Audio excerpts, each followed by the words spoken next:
आज इस संसार में शायद ही कोई ऐसा व्यक्ति होगा जो धन सुख और समृद्धि की कामना ना करता हो।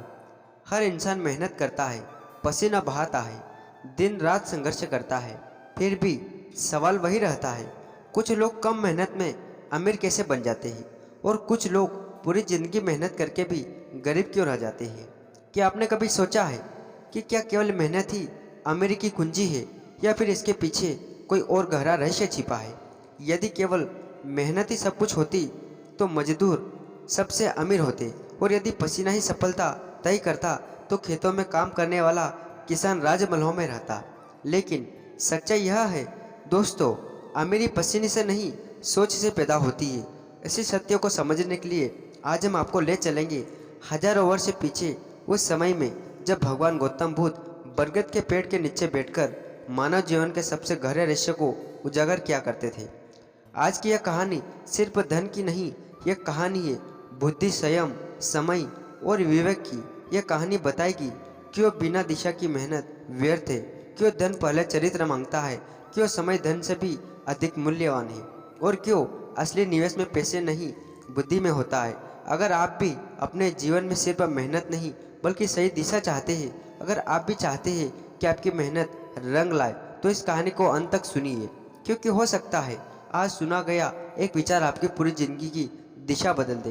तो आइए शांत मन से खुले हृदय से सुनते हैं भगवान गौतम बुद्ध द्वारा बताए गए धन और बुद्धि से वे 7 अमर और नियम। यह बात उस समय की है जब भगवान गौतम बुद्ध कुछ बौद्ध भिक्षु के साथ जंगल में नदी किनारे एक विशाल बरगद के पेड़ के नीचे बैठे थे और उन्हें उपदेश दे रहे थे। तभी अचानक वहां पर एक गरीब आदमी आया और उसने बुद्ध से पूछा, हे प्रभु, इस दुनिया में कौन नहीं चाहता कि धनवान बने। मेहनत तो सभी करते हैं और धनवान बनने की सभी कोशिश करते हैं, लेकिन मैंने अक्सर देखा है कि कुछ इंसान कम मेहनत करके अमीर हो जाते हैं, लेकिन गरीब मेहनत मजदूरी करता है, पसीना बहाता है, लेकिन फिर भी वह कभी धनवान नहीं बन पाता। ऐसा क्यों है प्रभु?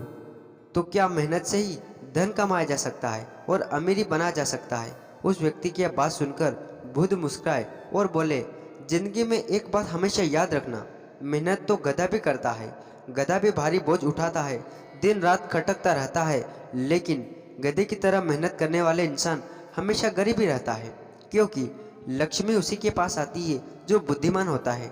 मेहनत अमीरी, धनवान व्यक्ति मेहनत से नहीं अपनी बुद्धि से बनता है। अगर यह बात सबको समझ में आ गई, उस दिन सबको कायनात पलट सकती है। सब कुछ बुद्धि का खेल है। हकीकत में तुमने धनवान बनने के लिए मेहनत का 1% भी रोल होता ही नहीं, क्योंकि मेहनत सिर्फ मजदूरी और दिमाग की चोरियां, यानी जो अपने दिमाग का इस्तेमाल नहीं करना चाहते उनके हिस्से ही आती है। बुद्ध आगे उस व्यक्ति से कहते हैं, पुत्र, अगर तुम धनवान बनने की राह पर हो तो सबसे पहले तुम्हें मेहनत छोड़नी पड़ेगी। तुम्हें वह चीज़ सोचनी पड़ेगी जैसे तुम अपने दिमाग को काम पर लगा सको। बुद्ध की यह बात सुनकर उस व्यक्ति ने कहा, हे गुरुदेव, मुझे आज कृपा करके इन सभी चीज़ों के बारे में बताइए। यह सुनकर बुद्ध बोले, ठीक है पुत्र, आज मैं तुम्हें इन्हीं बातों को बताऊंगा, इसलिए तुम मेरी बातों को ध्यान से सुनो। दोस्तों, बुद्ध आगे क्या कहते हैं यह जानने से पहले यदि आप भी भगवान गौतम बुद्ध के सच्चे भक्त हैं तो इस वीडियो को लाइक करके कमेंट बॉक्स में नमो बुधाय जरूर लिख देना। और दोस्तों, यदि आपने अभी तक हमारे चैनल को सब्सक्राइब नहीं किया है तो चैनल को सब्सक्राइब कर लेना, ताकि आने वाली वीडियो सबसे पहले आपको मिल पाए। तो चलिए जानते हैं बुद्ध ने आगे क्या कहा। बुद्ध आगे उस व्यक्ति से कहते हैं, पुत्र, मैं यह नहीं कहता कि तुम्हें मेहनत की आवश्यकता नहीं है, क्योंकि धनवान बनने के लिए मेहनत तो करनी पड़ेगी, परंतु उस मेहनत का तरीका थोड़ा अलग होगा। आज मैं तुम्हें वही समझाने जा रहा हूँ। याद रखना, मेरी यह बातें तुम्हारे पूरे जीवन में काम आएंगी। पुत्र, धन की देवी लक्ष्मी को आकर्षित करने के लिए मैं तुम्हें 7 ऐसे नियम बताऊंगा जो सदियों से राजाओं को सम्राट और गरीबों को धनवान बना चुके हैं। यह नियम मेहनत की नहीं, बुद्धि की पूजा करते हैं। हर नियम के साथ एक छोटी सी कहानी सुनाऊंगा जो उनकी गहराई समझाएगी। ध्यान से सुनो, क्योंकि ये शब्द तुम्हारी किस्मत बदलने वाले हैं। नियम नंबर 1, समय धन से भी मूल्यवान है। फिर बुद्ध इस व्यक्ति को पहला नियम बताते हुए कहते हैं, जो समय की महिमा का गान करता है